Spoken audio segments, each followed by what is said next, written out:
मलकाजगिरी हल्के BRS party के रुकने असम्बली मायनमपल्ली हनुमंतराव की हिदायत पर गौतम नगर इलाके में वाक़े लक्ष्मी शाही गार्डन में बीआरएस के यौम तासीस के ज़िमन में बीआरएस पार्टी के इजलास का इनेकाद अमल में आया, जिसमें मेडचल जिले सदर S Raju, incharge P Rajeshwar Reddy और साबिक मेयर बी राम मोहन ने मेहमान खुसूसी के अलावा कॉर्पोरेटर सुनीता रामू यादव, प्रेम कुमार, मीना उपेंद्र रेड्डी, शांति श्रीनिवास रेड्डी, जितेंद्र नाथ, सबिता किशोर, पी पुरुषोत्तम रेड्डी और मलकाजगिरी सदर बी श्रीनिवास के अलावा दीगर मुकामी बीआरएस कायदीन और कारकुनों ने शिरकत की।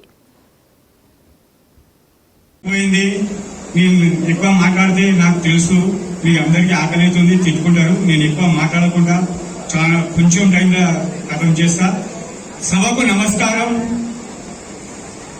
ముఖ్యంగా మైనారిటీస్ గురించి చెప్పుకోవాలంటే మేము చిన్నప్పటి నుంచి చూస్తున్నాం, స్కూల్ లైఫ్ నుంచి కాంగ్రెస్ గవర్నమెంట్ చూసినాం, వివిధ గవర్నమెంట్లు చూసినాం। మత కళాలు, హైదరాబాద్ అంటే మత కళాలు, వీళ్ళు ముఖ్యమంత్రిని మారవాలన్న మత కళాలు, ఏది చేసిన మత కళాలు। ఆ మత కళాలు అనేది ఆ వర్డే మర్చిపోయిన మనం తెలంగాణ వాళ్ళం। హైదరాబాద్ లో ఈ రోజు మత కళాలకు తావు లేకుండా చేసిన ఘనత కేవలం మన ముఖ్యమంత్రి కేసీఆర్ గారికి చెల్లుతుంది। అదే విధంగా మైనార్టీ సంక్షేమం గురించి మైనార్టీ రెసిడెంటల్ స్కూల్ అంటే మైనార్టీల పేదరికం ఎక్కువ, వాళ్ళ పిల్లలు ఈ రోజు మంచిగా మైనార్టీ స్కూల్లో వాళ్ళకు మంచిగా భోజనం పెట్టి, వాళ్ళకు బట్టలు పెట్టి, పుస్తకాలు ఇచ్చి, ఇంటికించి వాళ్ళకు అమ్మా నాయనకు ₹1 ఖర్చు లేకుండా చేస్తున్న ఘనత కేవలం కేసీఆర్ గారిది।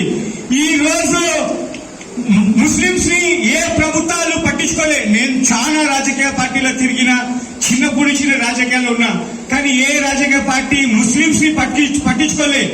కేసీఆర్ గారు వచ్చిన తర్వాత షాదీ ముబారక్ స్కీమ్ కానీ, మసీద్లకు గిఫ్ట్ ప్యాక్లు కానీ, ఇఫ్తార్ విందుకు డబ్బులు కానీ, ఇది ఇచ్చిన ఘనత కేవలం మన ముఖ్యమంత్రి కేసీఆర్ గారికి చెల్లుతుంది। అదే విధంగా మైనార్టీ సోదరులు క్రిస్టియన్స్ కి కూడా బట్టలు కానీ, వాళ్ళ చర్చలకు అభ్యర్థులకు కానీ చేసిన ఘనత కేవలం కేసీఆర్ గారికి తగ్గుతుంది। అదే విధంగా నేను ఈ సభా వేదికగా నేను రిక్వెస్ట్ చేస్తున్నా, it's not reminding, I'm not demanding, I'm requesting, మాకు 12% రిజర్వేషన్ ఇస్తున్నారు, అసెంబ్లీలో ఆల్రెడీ బిల్ పాస్ అయింది। సెంట్రల్ గవర్నమెంట్ నుంచి కొట్లాడి మాకు 12% రిజర్వేషన్ బిల్లు ఇప్పిస్తే మేము ఇంకా అభివృద్ధి చెందుతాం। అదే విధంగా మాకు మైనార్టీ బంధు ప్రకటించాలని నేను రిక్వెస్ట్ చేసుకుంటున్నాను।